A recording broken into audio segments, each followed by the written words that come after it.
बिस्मिल्लाहिर्रहमानिर्रहीम। अस्सलाम वालेकुम। आज का हमारा टॉपिक है cleft palate and cleft lips. तो आज हमने इसकी जेनेटिक बेसिस देखनी है। सबसे पहले definition, it's result from failure of fusion of maxillary process with those nose allegation on frontal prominence.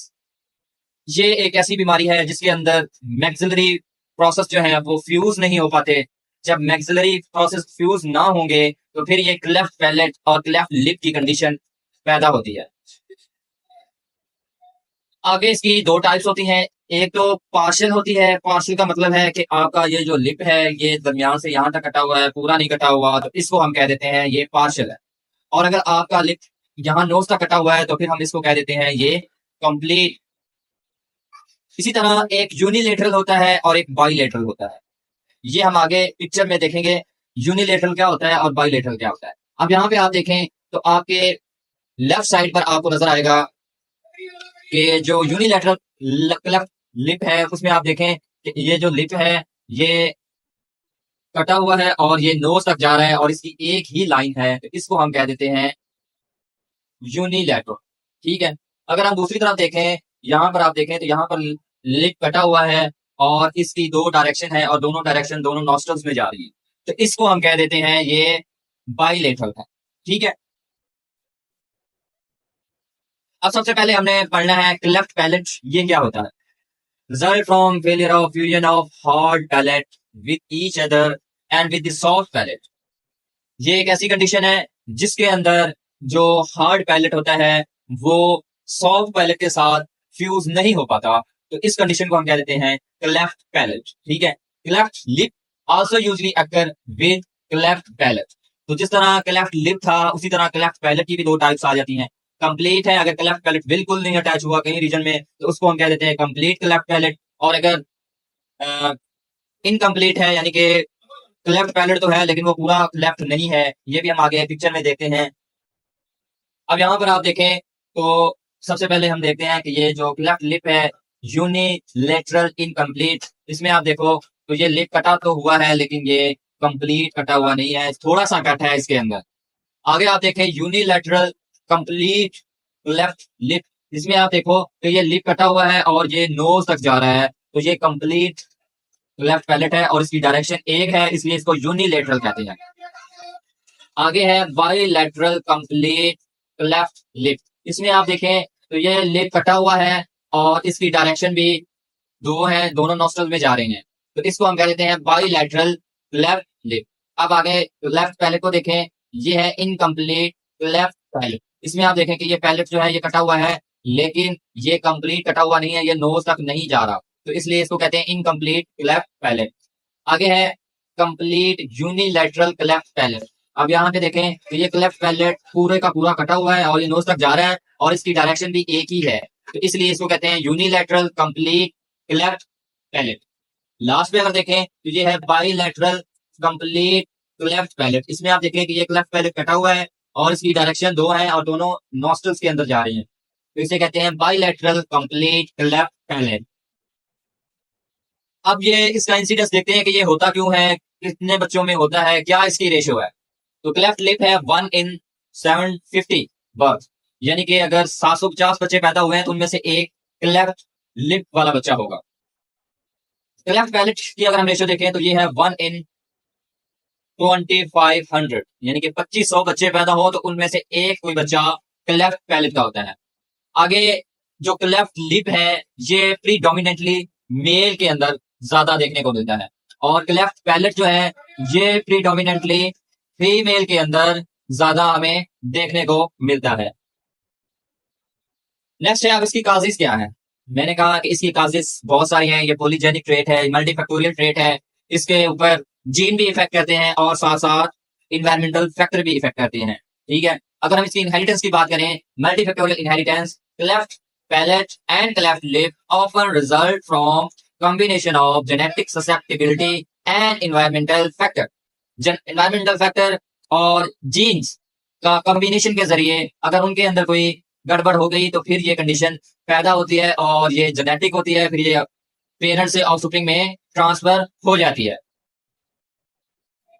अब यहाँ पर था कि जेनेटिक फैक्टर तो हमने पढ़ लिया कि जीन्स और इन्वायरमेंटल फैक्टर इफेक्ट करते हैं क्लेफ्ट पैलेट और क्लेफ्ट लिप पर। कुछ ऐसी और भी कंडीशन है जो क्लेफ्ट पैलेट और क्लेफ्ट लिप पर इफेक्ट करती है। हमने जीन पढ़ा था, अब थोड़े से इन्वायरमेंटल फैक्टर पढ़ते हैं कि कौन कौन से इन्वायरमेंटल फैक्टर क्लेफ्ट पैलेट और क्लेफ्ट लिप पैदा कर सकते हैं। तो सबसे पहले है मेडिकेशन टेकन बाय मदर। अगर माँ मेडिसिन यूज कर रही है प्रेगनेंसी के दौरान तो चांसेस है कि उनके बच्चे को क्लेफ्ट पैलेट या क्लेफ्ट लिप हो सकता है मेडिसिन के साइड इफेक्ट के जरिए से। एंटी कन्वल्सेंट, ये भी एक मेडिसिन है जो है, और अगर प्रेग्नेंट वुमेन अगर ये मेडिसिन लेती है तो इसके बच्चे पर ये इफेक्ट करेगी और क्लेफ्ट पैलेट और क्लेफ्ट लिप की कंडीशन पैदा हो सकती है। जेट, मेथोट्रेक्सेट, ये एक मेडिसिन है, अगर ये भी प्रेगनेंसी के दौरान फीमेल यूज करेगी तो उसके बच्चे को क्लेफ्ट पैलेट और क्लेफ्ट लिप हो सकता है। एक्नी मेडिसिन, ऐसी मेडिसिन पेन किलर होती हैं जो पेन को खत्म करने के लिए यूज की जाती हैं, अगर वो ज्यादा प्रेग्नेंट वुमेन यूज करती है तो उसके बच्चे के ऊपर इफेक्ट होता है इस मेडिसिन का। एक्सपोजर टू वायरसेस और केमिकल, कोई ऐसी बीमारी लग जाए माँ को, या फिर बच्चा जब पैदा होता है या बच्चा जब अपनी माँ के पेट के अंदर होता है उस वक्त बच्चे को ऐसी कोई बीमारी लग जाए जो वायरल हो या किसी केमिकल की वजह से बीमारी लग जाए तो उस बीमारी की वजह से भी क्लेफ्ट पैलेट और क्लेफ्ट लिप हो सकता है। एक्सेस एक्सपोजर टू एक्सरे, ये जो प्रेग्नेंट फीमेल है ये अल्ट्रासाउंड करवाती है, और इसके अलावा एक्सरे जो डिफरेंट डायग्नोसिस के लिए यूज किया जाता है, अगर इसका इस्तेमाल ज्यादा हो जाए, एक्सरे ज्यादा किया जाए या अल्ट्रासाउंड ज्यादा किया जाए तो उससे भी बच्चे के ऊपर इफेक्ट पड़ता है और क्लेफ्ट पैलेट और क्लेफ्ट लिप की कंडीशन पैदा हो सकती है। मैटरनल एनीमिया, अगर माँ को खून की कमी है तो उसका इफेक्ट भी बच्चे पर होगा और क्लेफ्ट पैलेट और क्लेफ्ट लिप की कंडीशन पैदा हो सकती है। हाइपोप्रोटीनीमिया, हाइपोप्रोटीनीमिया ये भी एक बीमारी है, अगर ये फीमेल को है तो उसके बच्चे को अफेक्ट करेगी और उसको क्लेफ्ट पैलेट और क्लेफ्ट लिप हो सकता है। मेटरनल अल्कोहल एब्यूज, अगर माँ अल्कोहल ज्यादा यूज करती है प्रेगनेंसी के दौरान अगर माँ ज्यादा अल्कोहल यूज करेगी तो उसका इफेक्ट उसके बच्चे पर पड़ेगा, तो different organ different body parts वो डिफॉर्म हो सकते हैं बच्चे के। मेटरनल स्मोकिंग, अगर स्मोकिंग कर रही है माँ तो फिर वो भी बच्चे के ऊपर इफेक्ट उसका होता है। नेक्स्ट है इसकी ट्रीटमेंट की बात करें तो require 1 or 2 surgery depending on the severity of defect. The initial surgery is done at the age of 3 months. अगर क्लैम्प लिप की बात करें तो इसका इलाज सिर्फ और सिर्फ सर्जरी होता है, और सर्जरी हम बच्चे की 3 माह से पहले नहीं कर सकते, यानी कि जब उसकी ये 3 माह हो जाए उसके बाद हम उसकी सर्जरी कर सकते हैं और ये कंडीशन से हम छुटकारा हासिल कर सकते हैं।